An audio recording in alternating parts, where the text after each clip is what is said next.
It all began with a fall from the sky into a world of which I knew nothing about. I started my journey by finding my way to Dirtmouth, the first town of the game where I met a lovely character by the name of Elderbug. He served as my initial guide into this realm and gave me some basic information about the world around me. I quickly ventured into the depths below the town, otherwise known as the Forgotten Crossroads. Soon enough, I was encountering the enemies of this nest, which upon defeat dropped Geo, the currency of this place. Shortly after, I met another core character of this game, Cornifer. He was a cartographer of sorts whose mission was to map the entire nest. He was willing to sell me a map of the Forgotten Crossroads for a small fee, that being the Geo. As I continued exploring this new area of the game, fighting enemies and collecting Geo along the way, it was not too long before I found my first ever stag station. These stations served as a fast travel system to go from major points of the game rather quickly. I inserted the Geo into the payment device, and sure enough, a character known as the Last Stag greeted me to let me know how long it had been since his services were required. He did not quite remember his way around the nest fully anymore, but the more stations I opened, the more his brain would remember. Within 30 minutes of starting this journey, I encountered my first boss, the False Night boss, which I defeated rather sketchily on my first try. It was an introductory boss, no doubt, and I had some close calls, but in the end, his defeat was inevitable.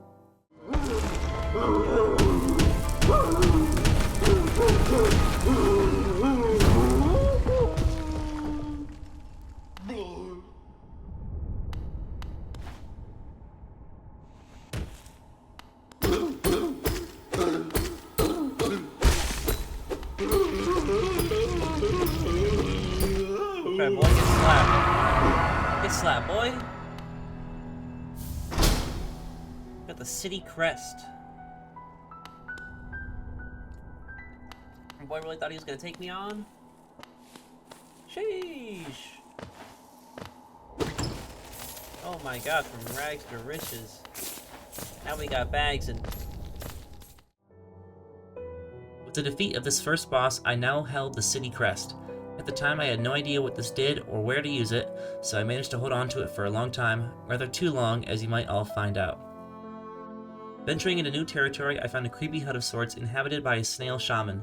It was here that I consumed the vengeful spirit, allowing myself to unleash a burst of spirit at enemies.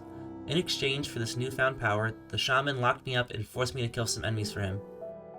At the end of the slaughter, I found my first charm, the Soul Catcher, and quite possibly my most used charm of the entire game. It was a staple of this run, and as of now, I would not have had it any other way.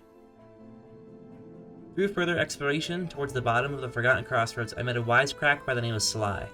This deviled fool wasn't quite the fool at all. In fact, I rather think I was the fool. He turned out to be the shopkeeper in Dirtmouth, and upon meeting him in these depths, he returned to his shop to sell items to me at increasingly high prices of Geo as life would go on. Upon my return to Dirtmouth, I spoke with Azelda, Cornifer the cartographer's wife, who held down a shop all designed to help map out the areas of the Hollow Nest. I purchased a few items to aid my mapping skills.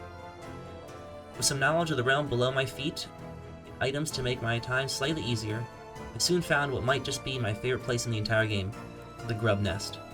It was here that every grub you freed would return to their home and father. Upon freeing more grubs, they gave Geo and items in exchange for their freedom. Every time I came here, I was blessed with joyous greetings that always put a smile on my face. It truly made me happy to find and free every grub I possibly could. The next point of venture was that of Greenpath, a luscious green forest of sorts that was accompanied by the soothing music that felt like it was meant for relaxing exploration. Punching my way through the enemies of this path, I stumbled upon a man stuck inside the mouth of a bug. That man was Zote the Mighty. Oddly enough, this Zote the Mighty was not too relieved that I helped free him from danger. In fact, he was quite snippy with me, saying that I interfered with his plans and he was a knight that did not require my aid. Sounds kind of egotistical if you ask me. Afterwards, I stumbled my way into one of the main characters of the game, Hornet, and she wanted to fight, to which I was not prepared for such a thing. Sprung into battle with a woman more skilled than I plummeted into failure this first attempt. Not to fret, I returned once again with the knowledge of her attack style and triumphed over her as she fled from the battle. My reward for this victory was that of a mothwing cloak, granting my knight the ability to dash forwards. This triggered some ghostly figures appearing in front of me, talking some nonsense about breaking the seals. What could that mean, I thought. Post-Hornet battle, and I arrived at the Lake of Un. Here I met Quirrell, a quirky little guy appearing to clean his blade. He was not of much use to me, unfortunately. I returned back to Dirtmouth, where I found this ungrateful sack of... Zote the Mighty, and guess what? He was still as ungrateful as ever. Someone more useful, Tiso, told me of an arena somewhere far below that I would be able to test my combat skills at. The problem? I did not know yet just where or how far below he was talking about. I then made my first big purchases of the game, buying my first Mask Shard and Simple Key from Sly. I used the key on the lock to the east of Dirtmouth in the graveyard. Here I met Confessor Gigi, which could help me with my regrets, although I was free of regrets at the time. Actually, I found myself free of regrets throughout the entire game, so this character was again useless in my endeavors. Back in Greenpath, I found a more useful character known only as the Hunter, who offered me its journal to track enemy information, which was nice. The next stop in the pursuit of discovery was that of Fog Canyon, where I met Milbell the Banker. I gave her some of my Geo to hold on to in case I passed away during my trek. I was treating the Geo like the souls in Dark Souls, precious pieces of currency that I would need to progress in the game, so I assumed the Geo would be safe in her hands. I was unable to explore Fog Canyon at this time, so I went to the Queen Station where I would open up my second stag station of the game. Soon I was traversing an area filled with spikes and electric bugs that led me to the Thorns of Agony charm, which helped to damage foes when they damaged me. This charm too was one that I found to be quite useful in my journey. The next stop, also new, was that of the Fungal Waste, filled with mushrooms and a stench like no other, very similar to like my bathroom in real life, was where I soon found my boy Cornifer, where I yet again purchased a map. Diving deeper into these fungal wastes, I happened upon a giant mushroom, which upon its defeat granted me a charm notch, allowing me to use more charms, which would no doubt be useful as I could wield more charms. I found a bench, kind of, by this nasty looking bug known as Leg Eater. I offered it Geo in exchange to see something quote unquote nice. These niceties were fragile charms which would break upon death, requiring repair should such death occur during their wieldment. At this point, I had stumbled upon the next great, or rather the first great challenge of the game in Mantis Village. That is, the Mantis Lords. These lords were most definitely so the hardest fight I had come across so far. My first encounter ended rather quickly as well. I'll let you hear my thoughts. Mantis Lords. Oh snap.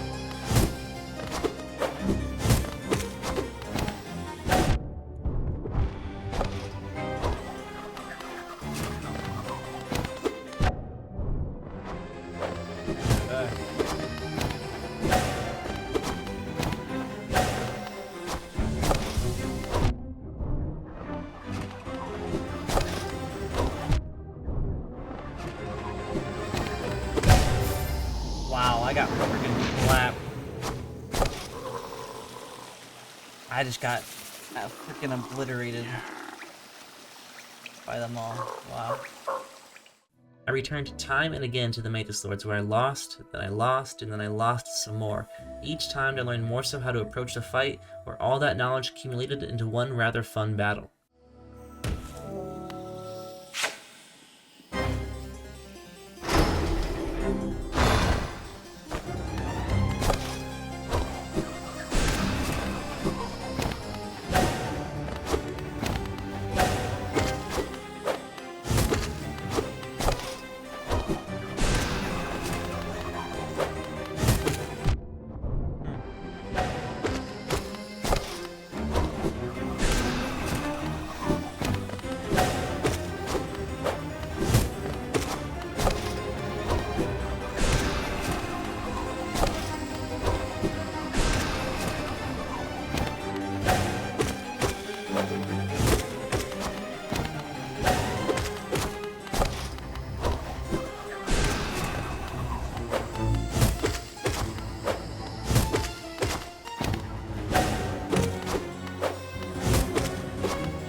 Let's go, baby.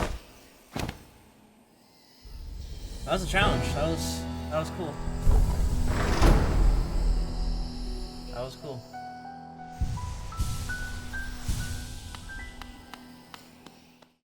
The Mantis Lords gave me their respect, and I opened the door to the Deep Nest, quite possibly the most eerie place of the entire game.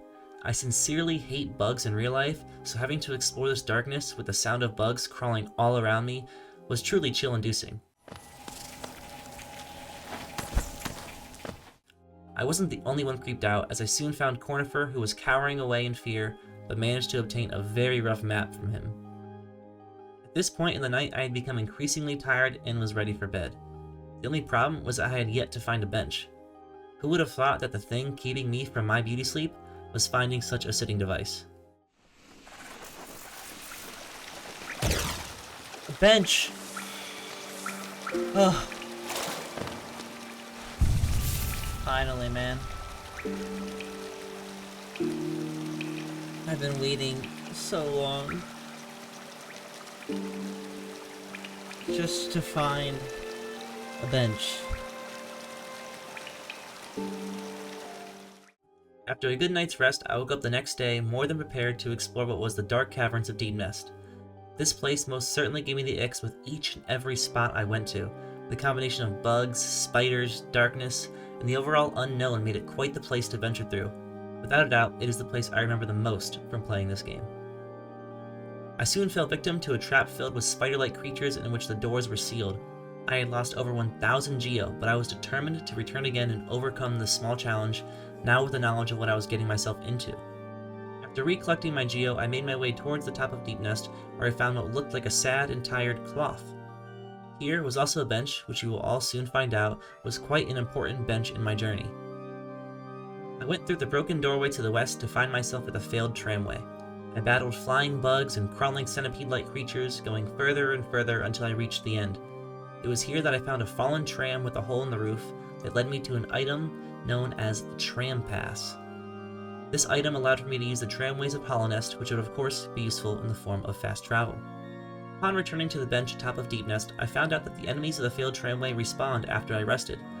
This gave me the idea to farm them for a little bit in order to save up a bit of Geo for items.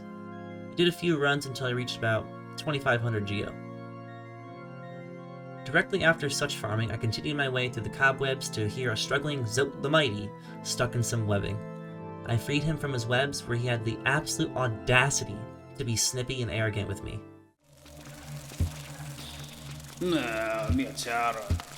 guy's rude. What are they out here saving his life like multiple different times? He's got the nerve to act like that? Come on now, bro. Exploring to the east of Deep Nest, just past the sleep-saving bench from earlier, I found a tram which I could now access with the Tram Pass. Upon arrival at my destination, I had some very important business to take care of. Alright, before I get out, gotta poop. Post-toilet break, I found myself at the forefront of the ancient basin, an area cast in gray where I found a fountain that I could drop all of my Geo into. I decided to refrain from such an act, as right now my Geo is too valuable, and I didn't know what would happen if I made the donation. I then found my boy Cornifer, who hooked me up with possibly the worst map he could have drawn up, but a map nonetheless. After finding nothing useful in this area, I went even further east where I found a second tram station. This tram deposited me into an area infested with fly-like enemies, some of which were fat and juicy, others resembling that of a bee. I decided it would be a better idea to explore these areas at a later time and return to the city of Dirtmouth to purchase some items from the merchant Sly. Here I bought a Lumify lantern to lighten the caves, and bought a second mask shard as well as a stalwart shell just in case I would need it in future boss battles.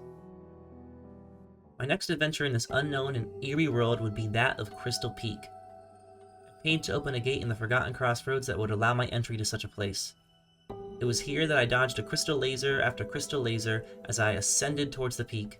I once again found Cornfur, who yet again sold me a very partial map, but his efforts don't go unnoticed. I soon found a bench with a character sleeping on it. Well, that character was not quite a friendly one, as it was the Crystal Guardian. Unfortunately, this surprise encounter sent me to tears as I lost the battle to the laser-crushing creature.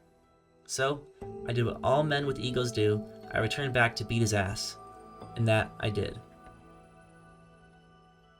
Shortly after, I found myself near the top of the peak where I met a character I've met several times before. His name yet to be known, but his mask and sword suggest that he was quite the fighter. We enjoyed a little conversation amongst ourselves before I entered into a jump puzzle. Upon traversing this obstacle course, I found myself consuming the Crystal Heart, which allowed for me to release energy that would blast me forwards and send me flying through the air. Using this new power, I did what all mighty and righteous humans and bugs would do. I freed one of my grubby friends. Then, utilizing my new ability, I went through another obstacle course of sorts to find myself in a crystal cavern. It was here that I found the Deep Focus Charm, yet another one that I would go on to basically never use. From the crystal cavern, I found a massive drop-off that led me to another dark, barren, and gray area that was housing 3 statues of the unknown beings from the beginning of the game. I inspected the statue to be left with a message that added dreamer locations to the map. My world was then shaken as my screen seized up and I was sent into some sort of dream world. I traversed this dream realm, jump by jump, exploring this unknown yet calming area that led me to a glittering butterfly-like creature that granted me the Dream Nail. With this new weapon, I could now cut through the veil between dreams and waking. Upon awakening from that dream state, I was greeted by Seer in the resting grounds. I was told that by collecting essence with my Dream Nail, I would be able to get some sort of upgrade or bonus items. I quickly put this new nail to use on some sort of dream tree that released essence. I had to jump around and collect each and every drop of it. After having done much exploring, I was craving a taste of home. I returned to Dirtmouth with a shopkeeper key that allowed for me to be able to purchase more items. From there, I went to my favorite location, which if you remembered, was the Grubby Nest. I was yet again greeted with smiles and waves and mountains of Geo to go along with the Mask Shard. This was my happy place. Yay! Give me money! Give me money! Yes! Mask Shard! Let's go. What up, brother? These guys are so cute. Don't worry, I'll bring back all your children. Feeling good from a visit with friends, I was charged up and ready to face my next challenge. This next boss proved to be one of the more difficult ones for me.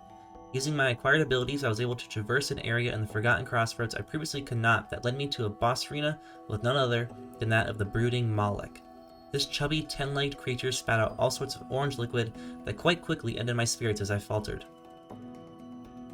I regained and returned to this place once again to take another stab at it. Quickly, I failed. Then I failed again, and again, and again, and a few more times after that, but was ultimately learning what it took to overcome such an obstacle. After about 7 deaths or so, I decided that maybe I wasn't ready to defeat the brooding Moloch yet, so I left, deciding to return later. When I left, I descended to the bottom of the Forgotten Crossroads to find a new bench and shopkeeper known only as Salubra, the Charm Lover. She sold lots of charms and charm notches. Here I purchased a charm notch to hold more charms and a shaman stone charm which would make my spells stronger. Salubra would also turn out to be another happy place for me. It was just good vibes, you know? So, my next stop on my journey was the Howling Cliffs. I scaled this cliffside, collecting lots of essence along the way. At the peak, I met a nail master known as Mato, who taught me a nail art. From there, I found Gorb, a dreamy, snaky-like character that shot out death spears in star formation. I managed to triumph over this dream warrior and gained 100 essence from the Great Mind. Soon after finding my first nail master at the Howling Cliffs, I found yet another nail master in Greenpath using my newly acquired abilities. This nail master was that of Shio, who also taught me another nail art. I must admit, for all the nail masters that there are in this game, I never once actually thought to use the nail arts in combat.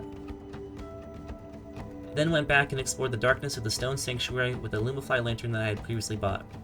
At the end of it, I found another mask shard which upgraded my total masks from 5 to 6, which would no doubt be useful in the battles to come. On my way back, I found another dream warrior known as No Eyes. This battle involved lots of jumping and dodging around his ghostly figures as I had to kite No Eyes the best I could. As more ghostly figures arrived, the battle became harder and harder, but in the end, it was I who was victorious over the singing Dream Warrior, and in return, I was granted 200 essence. Let's go. Gotta cry about that. Please.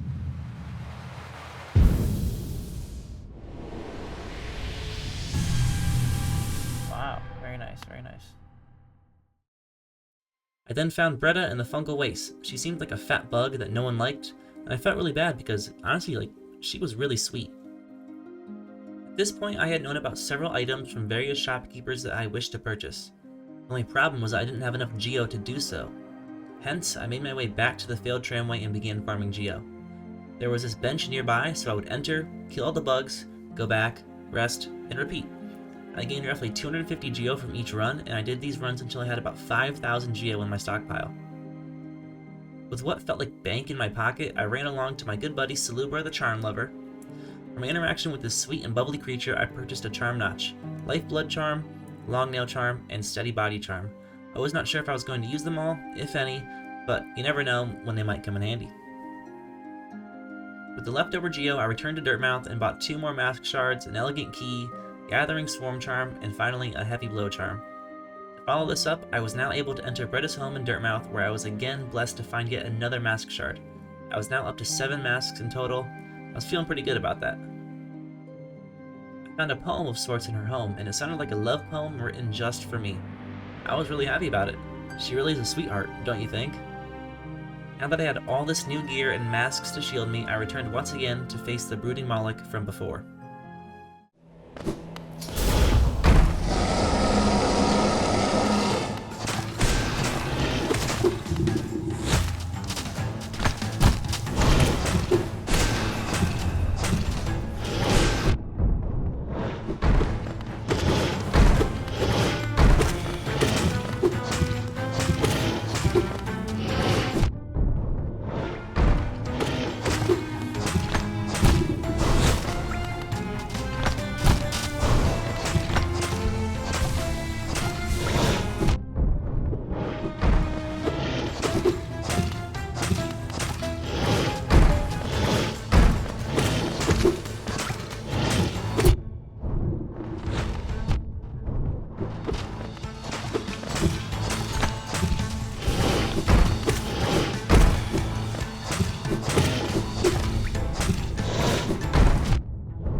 Go, baby!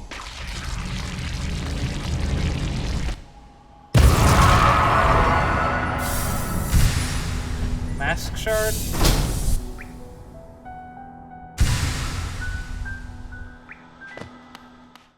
At last, I finally triumphed over this dastardly beast and was rewarded with yet another Mask Shard.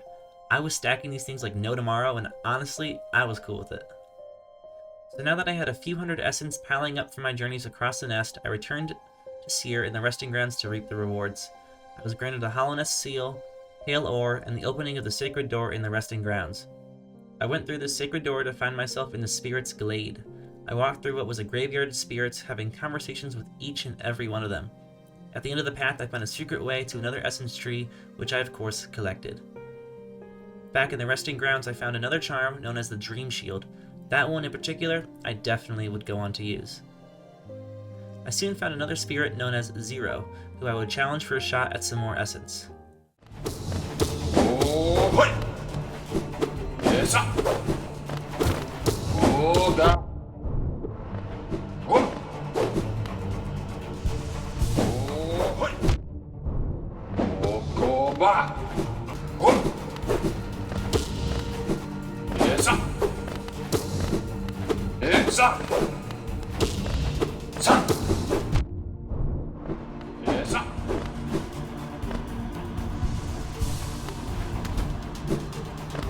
Yes, up. Whoop. Sa.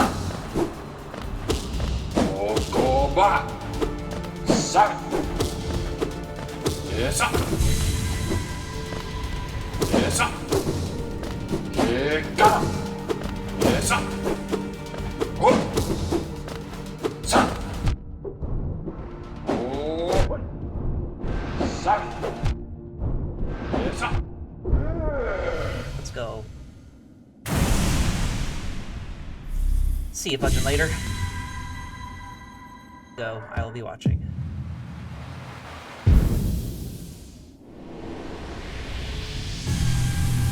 Essence. With a swift victory over Zero, I returned again to Seer with over 500 essence. He granted me the Dream Wielder charm, but honestly, I didn't find it very useful at all during my playthrough.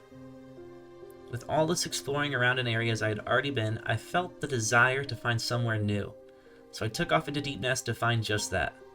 It was here that I stumbled upon something actually rather familiar. Wait. That's me.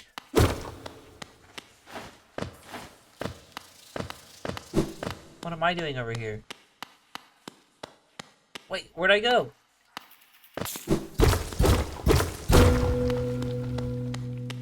There I am again! I followed myself through a line of tunnels until, well, I shapeshifted.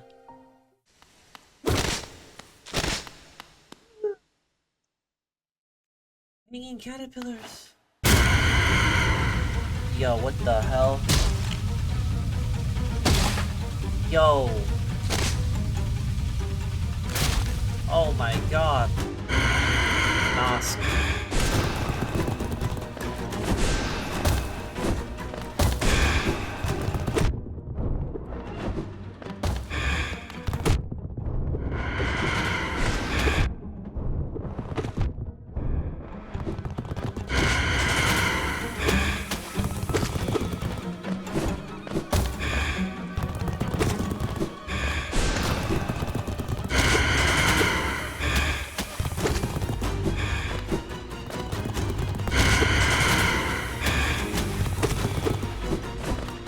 Nope, it didn't work.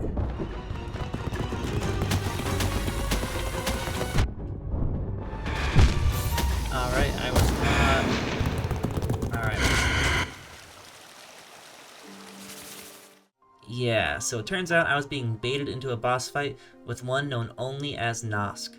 After my first fall from grace, I returned time and again to fail in my pursuit of victory over this imposter. I decided to reevaluate the charms I was using to obtain a more useful loadout. With the newly equipped Dream Shield and Spore Shroom charms, I came back to fight Nosk with a vengeance.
Let's go, baby. That was so much easier with those items. Wow.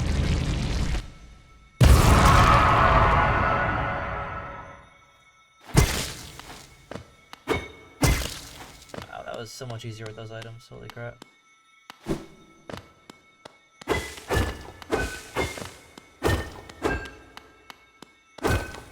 What do we get?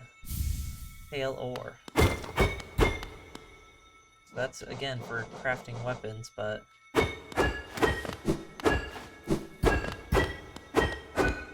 far as I know, I still can't craft any, but yeah, interesting. I must say that the process of losing multiple times actually was not a bad feeling. I knew that with each attempt I was getting better and more knowledgeable about how to win on the next try. I don't think the game would be too much fun if every boss fight was just a one and done, so I'm happy to put my brain and skills to the test with each and every boss that I encounter. Upon my victory, I was granted another pale ore, an item used to craft better weaponry. I now had a couple of these ores in my backpack, but I still hadn't found a place where I could use them, so I was wondering where in the world and when in the world I might find it. Through more exploration of Deep Nest, I found new enemies in a little place called the Weaver's Den. Here I found the Weaver Song charm, which spawns Weaverlings for protection. This charm would go on to come in handy as well. In a faraway land, I stumbled upon a faraway, rather distant place, known as, well, the Distant Village. I ventured inside one of the homes here to find a nice bench guarded by the homies. Squad!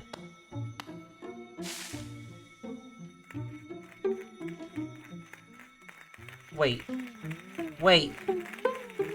No! Not like this!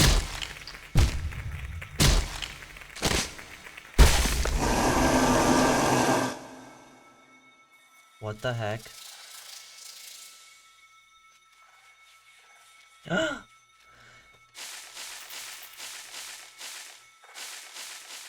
I was kidnapped by what I thought was a squad of homies and trapped in some webbing to be eaten later.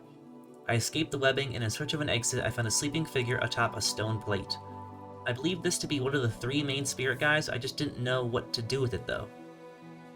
So, I went ahead and reopened the stag station here in the distant village instead, and sold my bubbly friend Salubra for some items. Then, back in Dirtmouth, I talked with Confessor Gigi, who still told me that I had no regrets. I had no idea what this character was meant to do, nor would I ever actually find out. Still to this day, it's one of the many mysteries I did not discover in the time spent in Hollow Nest. Back in the ancient basin, I donated nearly 700 pieces of geo to the Hollow Nest Pale King, and got absolutely nothing for it. I had no idea how much I had to donate for anything at all to happen. Surely it just wasn't for no reason, I just didn't know what the potential reason might be. With a slight feeling of disappointment, I continued exploration into the western part of the ancient basin. Here I found a boss by the name of the Broken Vessel. I was not victorious my first few times around, and so with some charm experimentation I eventually found the right combination of gear and skill to overcome this broken vessel and move on to my next obstacle.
Big clap, baby!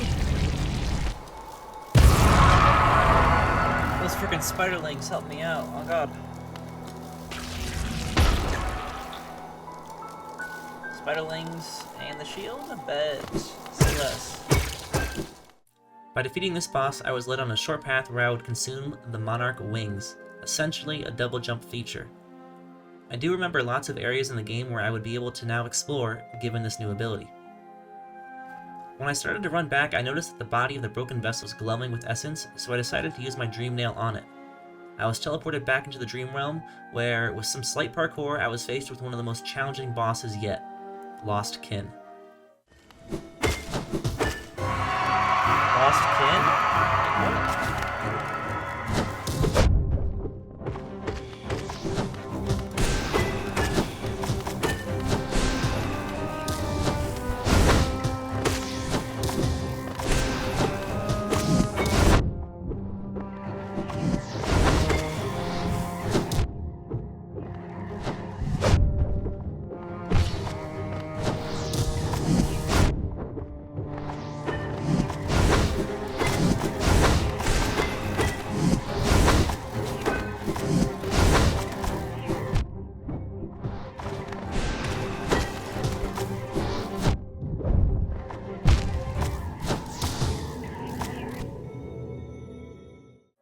Let's just say I most definitely was not ready to fight this dude yet. I died. Like, a lot. Death, death, death, and more death eventually pushed me away to go find progression elsewhere. I went just past the palace grounds in the ancient basin to find a hidden stag station. Upon opening it, the last stag was clearly happy that I was opening more stations. I felt good knowing that I was bringing this traveling friend some joy in its life. Back in the Crystal Peaks, I made quick work on an enraged guardian whose defeat netted me another mask shard, and the more of those the merrier, as each one put me one step closer to being ready to kill the Lost Kin in due time. Using my double jump feature, I made my way to the top of Crystal Peak, the Hollowness Crown, where I found another pale ore. I clearly had the materials to craft and upgrade weapons, I just didn't know where to do that. When I ran through the Forgotten Crossroads, I had noticed that the world around me was now changing. In fact, the Forgotten Crossroads were now the Infected Crossroads. I'm not sure what triggered this change, but the enemies were tougher and old pathways were now blocked off. Dipping and diving my way through these crossroads, I returned to my grubby friends and they threw Geo on me like a customer at a strip club. With this newfound dough, I cleaned out both Sly and Zelda's shops back in Dirtmouth. I was like a collector grabbing everything I could in this world. I then did the same thing at the Leg Eater's shop and bought up all the charms. I figured the more charms I had, the more possible combinations for loadouts in the future, and by buying more charms, I would eventually be able to buy more charm notches from my pal Salubra. After cleaning house, I made a discovery which felt long overdue, like way too long overdue. I managed to find myself at the front door to the City of Tears, where I inserted my city crest from long ago and finally gained access. Within minutes of being here, I heard the sounds of an anvil and I ran to it to find a nailsmith. I could finally upgrade my rusted nail with all the pale ore I had been collecting. So I went out to find some Geo to purchase some upgrades. In doing so, I found the needle thread girl that I had been chasing hours upon hours ago. She wanted me to seek the Graven Ash. I just wasn't too sure what that was. Shortly after our little exchange, I collected enough Geo for my first upgrade to my nail, where I now possessed a sharpened nail. It was a good feeling to have finally discovered where I could upgrade my weapons, but also to have entirely new areas to venture through, that being the City of Tears and the Royal Waterways. So I took off on a little adventure and bought a map from my guy Cornifer to aid in exploration. I stumbled upon a door which required the elegant key I bought earlier from Sly to open. Slaying my way through the Soul Sanctum, I was granted the Shade Soul, which was an upgrade to one of my earlier abilities which unleashed a powerful spirit. A little further along and I was surprised with the presence of the Soul Master. This fight went better than many of those prior now that I had a more useful loadout, and I won on the first try. This win granted me the ability of Desolate Dive so that my character could now strike the earth with a burst of power and demolish several cracked floors and other items throughout the nest. Similarly to the broken vessel, the Soul Master's body was glowing with essence. Upon striking it, I was sent into the Dream Realm to fight the Soul Tyrant, a much harder version of the Soul Master. Let's get it.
Just like the Lost Kin battles, I lost again and again. After a number of failed attempts, I decided to take a break and go find ways to upgrade my nail, knowing that I had more upgrades available in my backpack. So, I returned to the failed tramway in Deep Nest to farm more Geo. This time, I used the Geo Greed Charm to gain even more Geo upon each kill. On top of that, I let the enemies in the tramway reproduce as many times as possible to max out the Geo gains on each run. Last time I was netting about 250 Geo per run, now I was getting about 500 per run. I stayed here until I stacked up about 6,000 Geo. With all this bank on me, I went to the nailsmith to upgrade my nail several times to that of a coiled nail. This nail was 2 upgrades stronger than the one I was using to fight the Soul Tyrant from before, and 3 upgrades stronger than anything else I had found before entering the City of Tears. With this new illusion of strength about me, I came back to fight the Soul Tyrant to put his soul to rest once and for all.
No, maybe.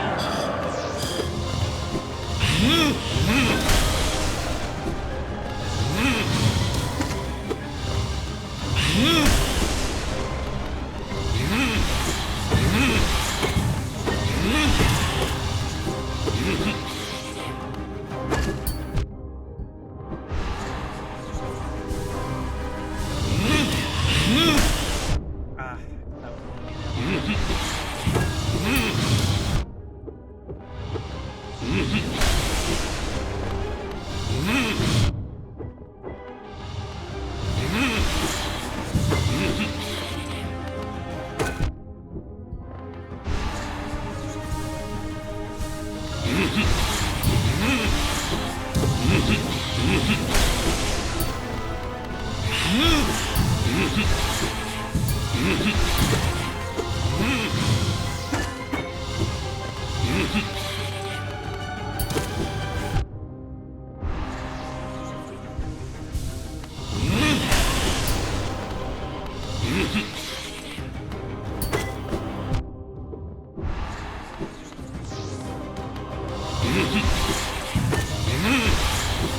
Let's go. Oh, is it part 2? Please tell me no. Please tell me no.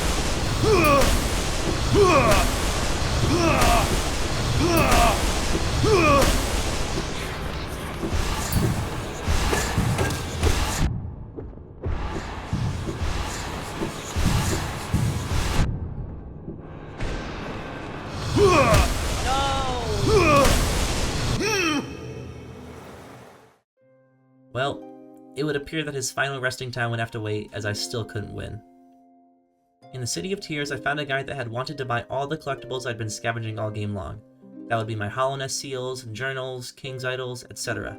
I sold him all of it and had over 10,000 Geo to essentially buy anything else I wanted for the rest of the game. To be somewhat safe with my money, I went to Milbell the banker in Queen Station and let her hold the maximum amount of 4,500 Geo. All this time of exploring, I had been finding vessel fragments to hold extra spirit energy and essence to bring to Seer. After my discussions with Seer post 700 essence, I used my Desolate Dive to smash a coffin and find myself in the darkness of some new tunnels. I freed my grubby friends down here, found the Soul Eater charm, and found the sad and lonely Grey Mourner. She sent me on a quest to deliver a delicate flower to the grave of her mantis lover in the Queen's Garden, even though I had no idea where this garden was located. The caveat to this quest was that if I got hit even once, the flower would break. So, I went off on this quest to deliver the flower for the mourner. And, like most things in my life, this quest did not last long. Just minutes after setting out to find this unknown location, I botched it.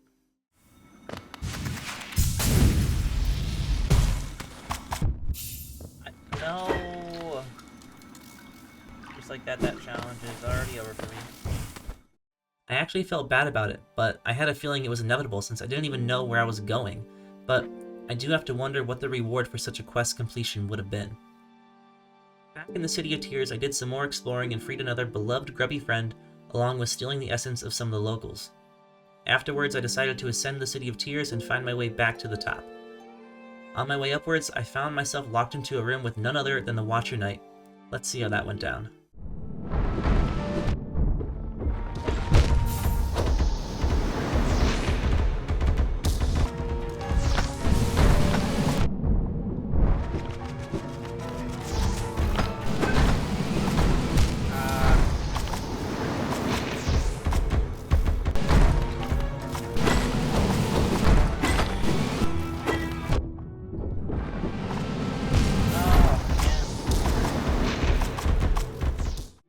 Those first 3 tries weren't my best, but with the added knowledge of how the boss works, my 4th time around was bound to be better.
Continuing my ascension, I found myself at the peak of the City of Tears, with a lone telescope atop the building that looked over the dark and rainy city. I now really got to see why they called it the City of Tears. Just to the right of this telescope was a sleeping figure at the top of the Watcher's spire. I used my dream nail on this figure and was sent into the dream realm. Here lay a glowing ball which upon striking it revealed the sleeping figure awoken.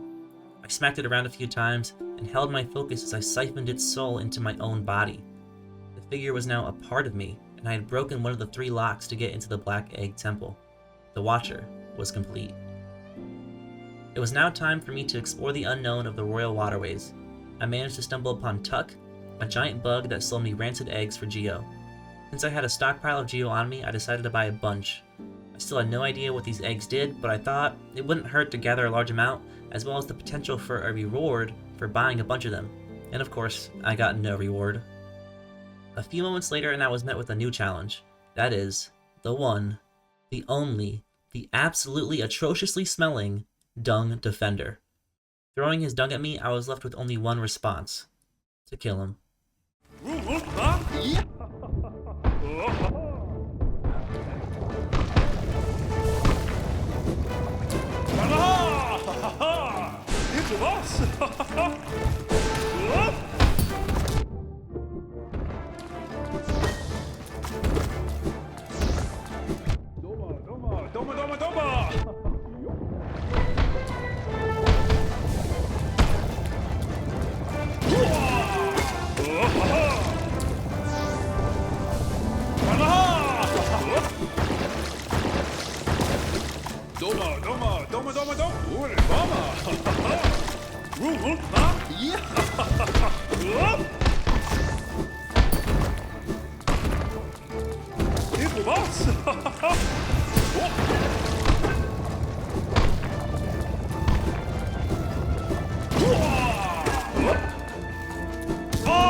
See you later, baby.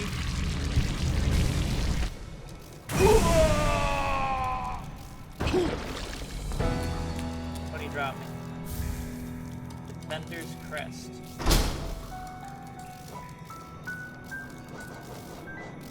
Unique charm bestowed by the Dung Defender's defeat netted me a charm, the Defender's Crest, which upon equipping said charm gave myself the ability to emit a heroic odor.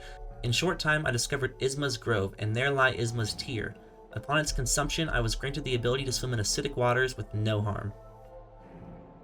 I explored the royal waterways even further until I was met by the lavish-looking Flukmarm boss. A giant hanging pod creature spitting its babies at me endlessly as I cut through each one again and again. I found opportunities to strike at the nest until the Flukmarm's defeat. I was granted the Fluke Nest charm, which I would go on to never use. I've heard since that I should have given it a whirl, but, you know, you win some, you lose some. Speaking of winning, let's take a step back into the realm of my defeat on my own behalf and write ourselves a little revenge story.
was. The strategy was definitely to play the edges and let him like try to land on you. But that was annoying, dude. I will tell ya. Except. What have you got for me? How many? 400? Holy crap, bro. That's insane. That's right, with one singular mask left, I just barely triumphed over the lost kin by the skin of my teeth and was awarded a fat 400 Dream Essence. The amount of deaths incurred by this one boss were numerous, but as the reward suggests, it was meant to be a little difficult. Winning that battle felt good, let me tell ya. Given the amount of Dream Essence I was now holding, I went back to Seer to check my rewards. I was granted the ability to open gates with a Dream Nail that upon use acted as a form of teleportation. I could place the gate somewhere and teleport back to it when far away if I needed to go somewhere more quickly. It was a pretty nice reward to have. I then went looking for more places to explore that utilized Isma's tier. I went through the Queen's Station to where Milbell the banker was held up. Although this time, she didn't seem to be there. Banker's gone. You just take my money and run. Soon enough, I found myself at the entrance to the Queen's Garden. This was where the Grey Mourner had wanted me to deliver the delicate flower some time ago. There was no way I was getting it here in one piece with my knowledge at the time. Shortly after arriving in the garden, I explored the overgrown mound and consumed the Howling Wraiths, which allowed for me to unleash wraiths upward. I then stumbled upon the warrior dream of Marmu. This bouncing green fella wasn't too much of a match for me, and he took a swift defeat and dropped 150 Dream Essence. Just next to Marmu was another stag station. When I had paid the Geo to open this one up, the last stag came to me and told me that he had found his old stag nest where he was born and raised and could take me there. I decided to hold out a little longer before I went to see his old home. I continued searching the Queen's Garden and found a mysterious love key. I did not quite know what it was to be used for, but if we're talking about love, then you know your boy's interested. Soon after, I found myself atop of Fog Canyon and at the forefront of the Teacher's Archives. I entered this foreign place filled with exploding electric jellyfish-like creatures. It was towards the bottom that an even larger creature of like ability was summoned upon me. It was none other than Umu the Giant.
After a pretty easy fight and just dodging around and hitting the boss when I could, I was victorious. A nice little one-time run for ya. With this victory, I continued downwards into the Teacher's Archives and found the teacher submerged within a vessel. I used the Dream Nail on this vessel and was taken back into the Dream Realm where I nailed her. Literally, with my nail. Anyways, I then sucked her soul into my body and became one with the teacher. I now harnessed the power of the Watcher and the teacher. There's only one more being's power that I had to possess before I could see what was to happen inside the Black Egg Temple. However, before I could go on to finish my quest to enter the Black Egg Temple, I had a few other things to do first. For instance, I took a stop at the Tower of Love. I used my love key to enter the tower and heard the weirdest sounds of laughter from some creepy being.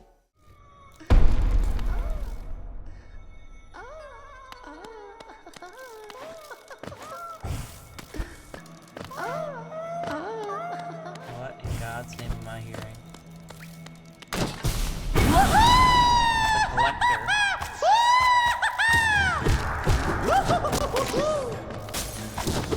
Dude, that was right on me. Dude. He may have beat me up the first time, but there was no way I was letting this weirdo win again.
Weirdo.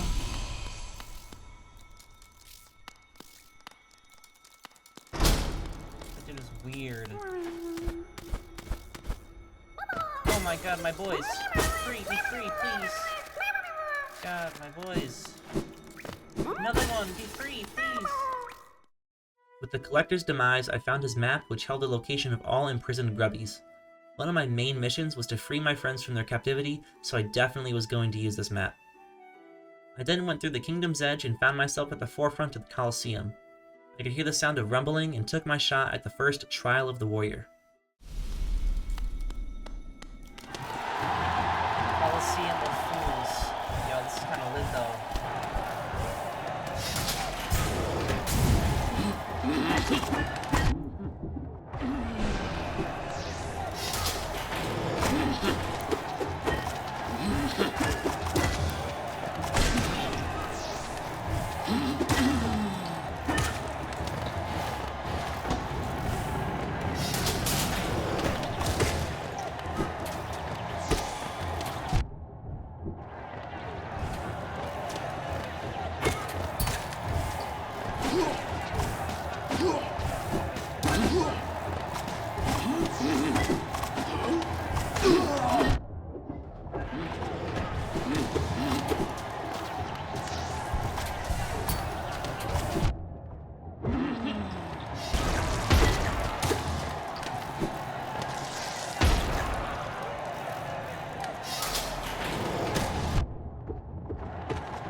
This is very nice.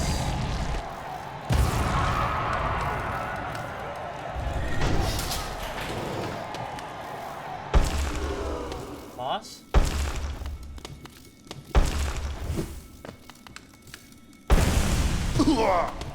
This little guy. So mighty.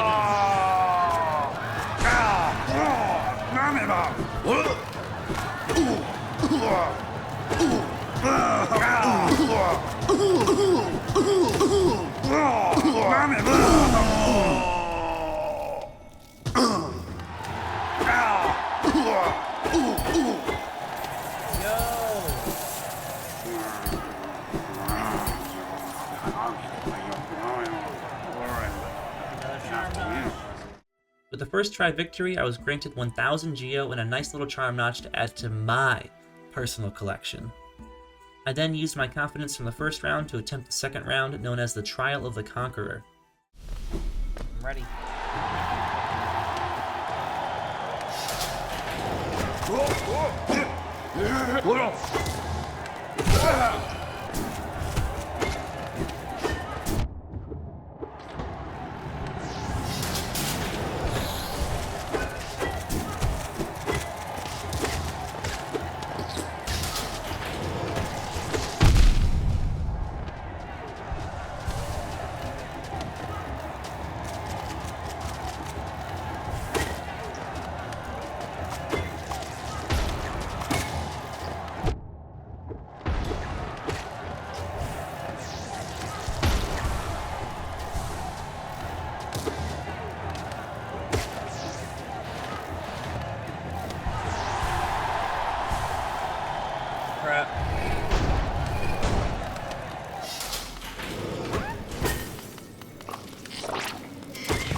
I won!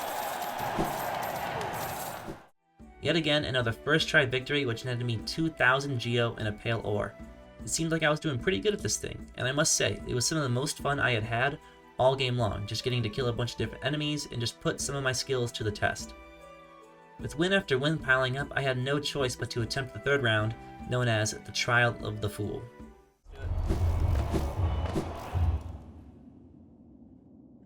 9,000 Geo. 8,700 on me right now.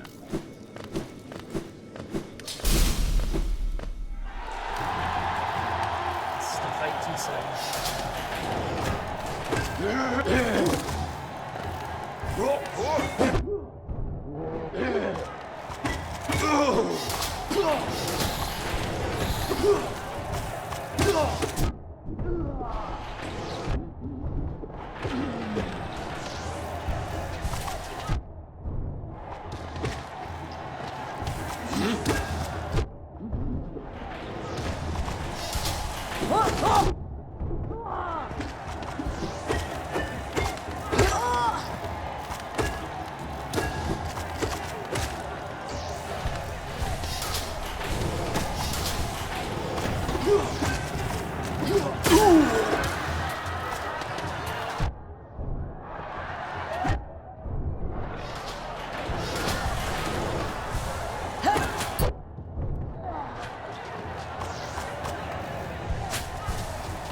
Well, it seems that I may have been the fool, because after a number of losses, I decided to call it quits, and just return some other time. I still had other goals to complete, and this one was not a priority for me. It was a bunch of fun though, that I know for sure. After the trials, I decided that I needed some relaxation in my life, so I went to no other place except the Pleasure House. Here, I ran into a somewhat familiar face. Milbel the banker, or should we say, the thief. And also, Garofue, Gio. Wait, this is the girl who took my money. I had had enough with this thief, so I decided to kill her. However, she hid inside her shell, but with each hit I was getting more and more Geo. In fact, I gained thousands upon thousands of Geo, much more than she had stolen from me in the first place. But you know what? She deserved every hit she took. With over 15,000 Geo, I was rich and I had nothing to spend it on. Anyways, back in the Kingdom's Edge, I found the Hornet. I followed her as far as I could until she led me to a battle room. She asked me if I wanted to pursue the deeper truth, but in order to do that, I had to best her in battle. So that, I would try.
With that win, and the compliment of being so strong, she told me to go on my way as the Ghost of Hollownest and claim myself to be the King of Hollownest, and I was now marked by the King's brand and was recognized as the land's new ruler with which the gates of the kingdom would open for me. With my newfound royalty, I was set to be a role model for the kingdom and would do so first by freeing every single imprisoned grubby throughout the land. They made me so happy and supported my journey all throughout, so I owed it to them to restore them all to their rightful place with their family. So, I set out to the entrance of the hive to find whomever may be imprisoned there. It was here in the hive where I freed another grub and found a boss known as the Hive Knight. With a few licks of honey on my back, I took my nail to this mighty knight and ended his life by its touch to achieve a charm called Hive Blood. I then freed the last grub in the hive, to which I followed that up by freeing another in the infected crossroads, then another in the crystallized mound, again in the ancient basin, and the rest, they just have to wait for a moment because I had a date, and this date was with the beast. I used my nail in its resting body, entered the dream realm, and smacked him up to siphon his soul into my body. I had now released all three of these important beings, and the doorway to the Temple of the Black Egg had opened. I returned home to Dirtmouth, and having achieved the title of Nailmaster, I descended into Bretta's basement and found a warp which I could enter with my dream nail. Here I found someone rather special, just not special to me. What in the world?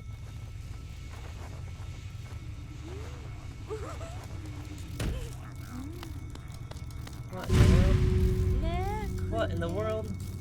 He was never talking about me. It was none other than Zote the Mighty. You guys know who I'm talking about. And the love poem that I had found earlier in the game that I thought was about me, which I said Bretta was so sweet for, was never actually meant for me.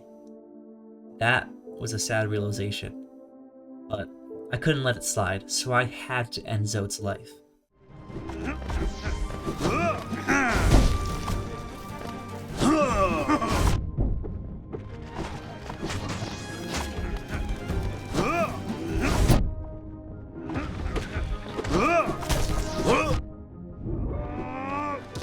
Alright,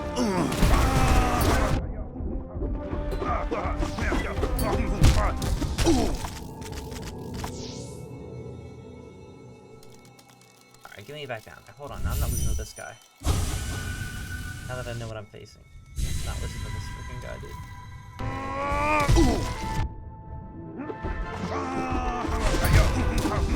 Alright. There's no way I'm losing to this dude. Alright, well, I just got shit on. I just got fucking shit on. After having Zote literally defecate on me, I needed some happiness in my world, so I set out to free the final imprisoned grub in the royal waterways. Last grubby. We're all free! Oh my god, let's go back and find out what happens now. With each and every single one of my friends freed from their despair, it was now time to return to their home and see what awaited me.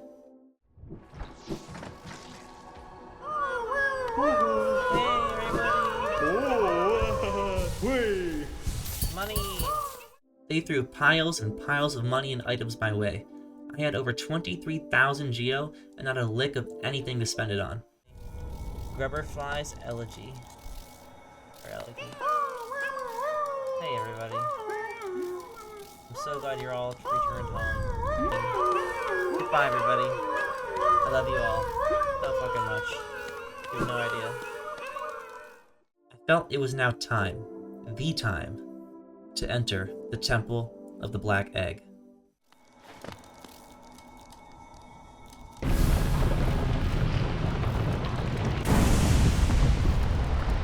Open. Does not sound nice in there. Let's do it.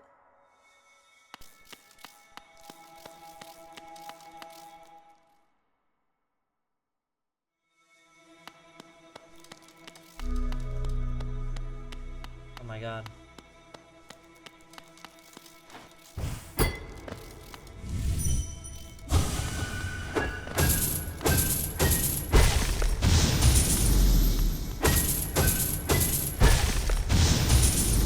I'm not sure this is a good idea, but we'll do it.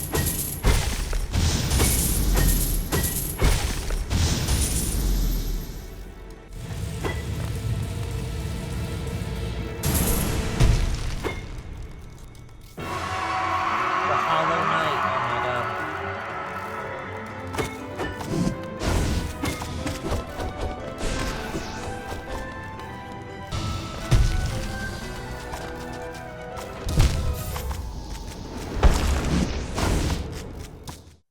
Having been defeated my first time around, I had to make sure that this battle between myself, the King of Hollow Nest, and the Hollow Knight went only one way, and that was my way. I entered his chamber one more time with the determination to win this battle once and for all. Very much so, it could be worth it.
No!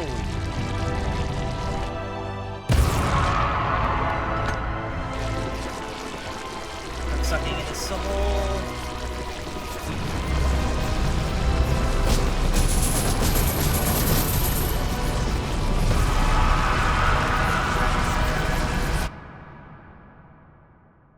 Oh my god.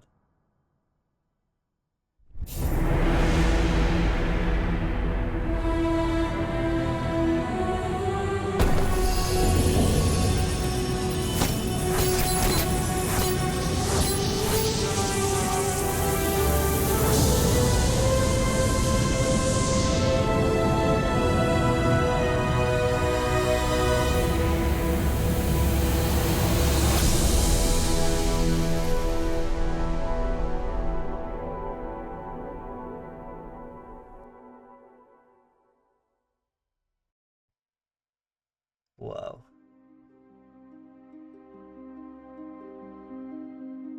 A game by Team Cherry. That's it.